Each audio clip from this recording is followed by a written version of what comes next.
নমস্কার বন্ধুরা, ডলি রন্ধনশালায় সবাইকে স্বাগত। আজকে তোমাদের সাথে শেয়ার করব এঁচোড়ের দারুণ একটা রেসিপি। গরম পড়ার আগেই কিন্তু বাজারে প্রচুর পরিমাণে এখন এঁচোড় চলে এসেছে। এঁচোড়টা আমি রান্নার জন্য আগে থেকেই কেটে ধুয়ে খুব ভালোভাবে পরিষ্কার করে নিয়েছিলাম। এবার আমি এঁচোড়টাকে প্রেসার কুকারের মধ্যে সিদ্ধ করে নেব। তার জন্য আমি প্রেসার কুকারের মধ্যে আন্দাজ মতো মাপ করে জল দিয়ে দিলাম। আমি প্রেসার কুকারের মধ্যে দিয়ে সিদ্ধ করে নেব। তোমরা চাইলে কিন্তু কড়াইয়ের মধ্যেও সিদ্ধ করে নিতে পারো। আমি অল্প একটু তেল দিয়ে দিলাম। জলের সাথে অল্প একটু তেল দিয়ে দিলে তাহলে এঁচোড়ের যে আঠাটা, যখন আমরা প্রেসার কুকারটাকে পরিষ্কার করব তখন কিন্তু খুব সহজেই এঁচোড়ের আঠাটা উঠে গিয়ে পরিষ্কার হয়ে যাবে। সমস্ত এঁচোড় আমি জলের মধ্যে দিয়ে দিলাম। এবার আমি দিয়ে দেব এঁচোড়ের সাথেই স্বাদ মতো অল্প একটু লবণ। এবার আমি এঁচোড়ের সাথেই দিয়ে দেব দুটো মাঝারি সাইজের টমেটো। এবার আমি এঁচোড়টাকে বেশ ভালোভাবে সিদ্ধ করে নেব, আর সাথে সাথে টমেটোটাও হালকা একটু সিদ্ধ করে নেব। সবাই যেহেতু সিদ্ধ করতে জানো, তাই কিন্তু আমি আর সিদ্ধ করাটা দেখালাম না। এবার আমি রান্নার দিকে চলে এসেছি। কড়াইয়ের মধ্যে প্রয়োজন মতো আমি সর্ষের তেল দিয়ে দিলাম। প্রেসার কুকারের মধ্যে আমি একটা সিটি দিয়ে এঁচোড়টাকেও আমি খুব ভালোভাবে সিদ্ধ করে নিলাম। আর এঁচোড়ের সাথেই দেখো আমি টমেটোটাও হালকা একটু সিদ্ধ করে নিলাম। এবার আমি তেলটাকে খুব ভালোভাবে প্রথমে গরম করে নেব। তেলটা আমি খুব ভালোভাবে গরম করে নিয়েছি। এবার আমি এই রান্নার জন্য প্রথমে আলুগুলোকে ভেজে নেব। আর এখানে আমি মাঝারি সাইজের দুটো আলু ব্যবহার করেছি। আর আলুগুলো কিন্তু আমি একটু বেশ বড় বড় করে কেটে নিয়েছি। এঁচোড়ের আলু যদি একটু বড় বড় করে মাংসর মতো করে কেটে নেওয়া হয় তাহলে দেখতেও ভালো লাগে আর খেতেও ভালো লাগে। এবার আমি আলুর সাথে দিয়ে দিলাম স্বাদ মতো লবণ। এবার আমি আলুগুলোকে নাড়াচাড়া করে বেশ ভালোভাবে ভেজে নেব। যেহেতু আমি আলুগুলো একটু বড় বড় করে কেটে নিয়েছি, তাই একটু সময় নিয়ে আমি দেখো আলুগুলোকে বেশ ভালোভাবে ভেজে নিলাম। আলুর গায়ে দেখো একটা সুন্দর ভাজার কালার চলে এসেছে। এবার আমি সিদ্ধ করা এঁচোড়টাকে আলুর সাথে দিয়ে দেব। আর দেখো এঁচোড় আমি এমনভাবে সিদ্ধ করে নিয়েছি, বেশ গোটা গোটাও আছে, আবার বেশ ভালোভাবে সিদ্ধও হয়ে গেছে। ঠিক এরকম করেই কিন্তু এঁচোড় সিদ্ধ করে নিতে হবে।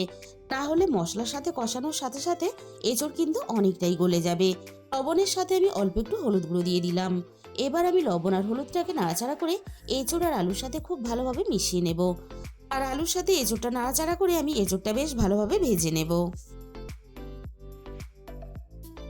এঁচোড় আর আলু আমি একসাথে বেশ ভালোভাবে ভেজে নিয়েছি। এবার আমি সমস্ত ভাজা এঁচোড় আর আলু কড়াই থেকে নামিয়ে নেব। রান্নাতে একটু কম তেল ব্যবহার করলেও এঁচোড় আলু ভাজার সময় কিন্তু বেশ ভালোভাবে তেল দিয়ে ভেজে নিতে হবে, তবেই কিন্তু রান্নার স্বাদটা ভালো হবে। অনেক সময় এঁচোড় রান্না করার পরে রান্নার মধ্যে একটা জলকাটা ভাব চলে আসে, সেটা কিন্তু আর হবে না। এবার আমি ওই একই তেলের মধ্যে দিয়ে দিলাম অল্প একটু হলুদের গুঁড়ো, আর সাথেই আমি দিয়ে দিলাম স্বাদ মতো অল্প একটু লবণ। আমি এই রান্নাটা চিংড়ি দিয়ে করব, তাই এবার আমি চিংড়িটাকে ভেজে নেব। তবে তোমরা কিন্তু চিংড়ি ছাড়াও এই রান্নাটা করতে পারো। আমি যেভাবে রান্নাটা করেছি ঠিক এইভাবে করলে রান্নার স্বাদ কিন্তু কোনো অংশে কম হবে না।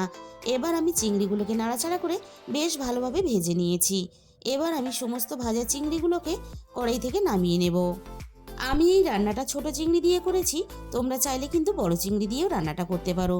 তবে বড় চিংড়ির থেকে ছোট চিংড়ি দিয়ে রান্না করলে তাহলে রান্নার স্বাদটা কিন্তু অনেক বেশি ভালো হয়। সমস্ত ভাজা চিংড়িগুলো আমি নামিয়ে নিয়ে আবারও আমি কড়াইয়ের মধ্যে প্রয়োজন মতো সর্ষের তেল দিয়ে দিলাম। তেলটাকে আবারও খুব ভালোভাবে গরম করে নিয়ে এবার আমি ফোড়নে দিয়ে দিলাম অল্প একটু গোটা জিরে। আর জিরের সাথেই আমি ফোড়নে দিয়ে দিলাম একটা শুকনো লঙ্কা, আর দিয়ে দেবো সাথে এখানে একটা তেজপাতা কুচি। আর সবশেষে আমি এখানে ফোড়নে দিয়ে দিলাম অল্প একটু গরম মশলা। আমি এখানে 4টে এলাচ, কয়েকটা দারচিনি আর দিয়ে দিলাম কয়েকটা লবঙ্গ। এবার আমি ফোড়নটাকে নাড়াচাড়া করে বেশ ভালোভাবে একটু ভেজে নেব। ফোড়নটাকে আমি কয়েক সেকেন্ড ভেজে নিয়েছি। এবার আমি এখানে পেঁয়াজ কুচি দিয়ে দিলাম। আর রান্নাতে আমি বড় সাইজে দুটো পেঁয়াজ ব্যবহার করলাম। আর এঁচোড় রান্নাতে পেঁয়াজের পরিমাণটা কিন্তু একটু বেশি ব্যবহার করতে হবে। এবার আমি পেঁয়াজটাকে নাড়াচাড়া করে বেশ ভালোভাবে ভেজে নেব। পেঁয়াজটাকে আমি মিনিট দুয়েকের মতো একটু নাড়াচাড়া করে নিয়ে রান্নার স্বাদ মতো লবণটা আমি এই সময় দিয়ে দিলাম। এই সময় দিলে তাহলে পেঁয়াজটা খুব তাড়াতাড়ি নরম হয়ে আসবে। পেঁয়াজটাকে নাড়াচাড়া করে আমি আরও একটু ভালোভাবে ভেজে নেব। পেঁয়াজটা দেখো আমি বেশ ভালোভাবে ভেজে নিয়েছি। আর পেঁয়াজের গায়ে দেখো একটা সুন্দর ভাজার কালারও চলে এসেছে, আর বেশ ভালোভাবে নরমও হয়ে গেছে। এবারে আমি পেঁয়াজের সাথে দিয়ে দেবো 2 চামচ আদা রসুন বাটা। আর রান্নার পরিমাণ বুঝে আমি আদা রসুন বাটাটা ব্যবহার করলাম। এবার আমি পেঁয়াজের সাথে আদা রসুনটা নাড়াচাড়া করে বেশ ভালোভাবে কষিয়ে নেব। আদা রসুনের কাঁচা গন্ধটা চলে যাওয়া পর্যন্ত। আদা রসুনটা আমি মিনিট 2-3 মতো নাড়াচাড়া করে বেশ ভালোভাবে কষিয়ে নিয়েছি। এবার আমি এখানে সিদ্ধ করা টমেটোটা দিয়ে দেব। আর টমেটোর সাথেই আমি রান্নার একে একে গুঁড়ো মশলাগুলো দিয়ে দেব। প্রথমে আমি দিয়ে দিলাম 1 চামচ ভর্তি করে হলুদের গুঁড়ো, আর সাথেই আমি এখানে দিয়ে দেবো ঝালের জন্য 1 চামচ ভর্তি করে লঙ্কার গুঁড়ো। আর এঁচোড় চিংড়ি কিন্তু একটু ঝাল ঝাল হলে তবেই খেতে ভালো লাগে, তবে ঝালের পরিমাণটা অবশ্যই নিজেদের স্বাদ মতো দেবে। আর দিয়ে দিলাম আমি এখানে 1 চামচ ভর্তি করে ধনে গুঁড়ো, আর এখানে দিয়ে দিলাম অল্প একটু জিরে গুঁড়ো। আর রান্নার কালারটা ভালো আসার জন্য আমি অল্প একটু কাশ্মীরি লঙ্কার গুঁড়ো ব্যবহার করলাম। তবে কাশ্মীরি লঙ্কার গুঁড়োটা পুরোপুরি অপশনাল, তোমরা চাইলে দিতেও পারো নাও দিতে পারো। আর দিয়ে দিলাম এখানে স্বাদ মতো অল্প একটু চিনি। আর অল্প একটু চিনি ব্যবহার করলে তাহলে রান্নাটা খেতে ভালো লাগবে। এবার আমি সমস্ত মশলা একসাথে নাড়াচাড়া করে একটু সময় নিয়ে বেশ ভালোভাবে কষিয়ে নেব, মশলা থেকে সুন্দরভাবে তেল ছেড়ে আসা পর্যন্ত। মশলাটা আরও ভালোভাবে পাক হওয়ার জন্য আমি কড়াইটা একটু ঢাকা দিয়ে দিলাম। মিনিট 2-3 মতো আমি কড়াইটা ঢাকা দিয়ে দিয়েছিলাম। আর দেখো সুন্দরভাবে কিন্তু মশলা থেকে তেল ছেড়ে দিয়েছে। আবারও আমি মশলাটাকে একটু নাড়াচাড়া করে নেব। এবার আমি মশলার সাথে ভাজা এঁচোড় আর আলুটাকে দিয়ে দিলাম। যে বাটিতে আমি এঁচোড় আর আলু ভেজে রেখেছিলাম সেই বাটিটা ধুয়ে আমি অল্প একটু জল দিয়ে দিলাম। এবার আমি এঁচোড় আর আলু মশলার সাথে নাড়াচাড়া করে একটু সময় নিয়ে বেশ ভালোভাবে কষিয়ে নেব। আর মশলার সাথে এঁচোড় যত ভালোভাবে কষাবে রান্নার স্বাদ কিন্তু ততই বেশি ভালো হবে। এঁচোড় আর আলু আমি একসাথে নাড়াচাড়া করে মিনিট 5-6 মতো বেশ ভালোভাবে কষিয়ে নিয়েছি। আর রান্নার কালারটা দেখে বুঝতেই পারছো কষানোটা কতটা সুন্দর হয়েছে। আর বন্ধুরা, এঁচোড়ের মধ্যে জল দেওয়ার সময় আমি ক্যামেরাটা অন করতে ভুলে গিয়েছিলাম, তাই আমি এঁচোড়ের মধ্যে জল দেওয়াটা তোমাদের দেখাতে পারলাম না। আমি পরিমাণ মতো এঁচোড়ের মধ্যে জল দিয়ে দিয়েছি। এবার আমি সবকিছু একসাথে নাড়াচাড়া করে খুব ভালোভাবে মিশিয়ে দিলাম। আর রান্নাটা বেশ দেখো হালকা ফুটে উঠেছে।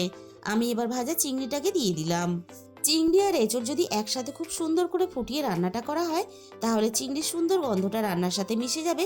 আর তার জন্য রান্নাটা খেতে যেমন ভালো লাগবে আর রান্নার গন্ধটাও কিন্তু খুব ভালো আসবে। কড়াইটা ঢাকা দিয়ে আমি মিনিট 15 মতো রান্নাটা খুব ভালোভাবে করে নিয়েছি। এবার আমি কড়াই থেকে ঢাকাটাকে সরিয়ে নিলাম। এঁচোড় আলু সব কিছুই কিন্তু খুব ভালোভাবে সিদ্ধ হয়ে গেছে। এবার আমি দিয়ে দিলাম এখানে 1 চামচ গরম মশলার গুঁড়ো, আর সাথেই আমি এখানে দিয়ে দেব 1 চামচ ভর্তি করে ঘি। আর ঘিটা যদি কেউ একেবারেই অপছন্দ করো তাহলে ঘিটা স্কিপ করে যাবে, তবে গরম মশলার সাথে ঘিটা ব্যবহার করার চেষ্টা করবে, তাহলে রান্নার স্বাদ আর গন্ধ দ্বিগুণ বেড়ে যাবে। ঘি আর গরম মশলার গন্ধটা যাতে রান্নার সাথে সুন্দরভাবে মিশে যায় তার জন্য আমি গ্যাসের ফ্লেমটা পুরোপুরি বন্ধ করে কড়াইটা একটু ঢাকা দিয়ে দিলাম। তাহলে বন্ধুরা, রেসিপিটা শেষ পর্যন্ত দেখার পরে তোমাদের যদি ভালো লেগে থাকে তাহলে ভিডিওতে একটা লাইক করে দিও আর নিজেদের বন্ধুদের মধ্যে শেয়ার করে দিও। আর কমেন্টের মাধ্যমে জানিও তোমাদের কেমন লাগলো। আর যে সমস্ত নতুন বন্ধুরা এখন পর্যন্ত আমার চ্যানেলটা সাবস্ক্রাইব করনি, এরকম নতুন ঘরোয়া সহজ রেসিপি পেতে আমার চ্যানেলটা সাবস্ক্রাইব করে আমার পাশে থাকার অনুরোধ রইল। আজকে তাহলে এই পর্যন্ত।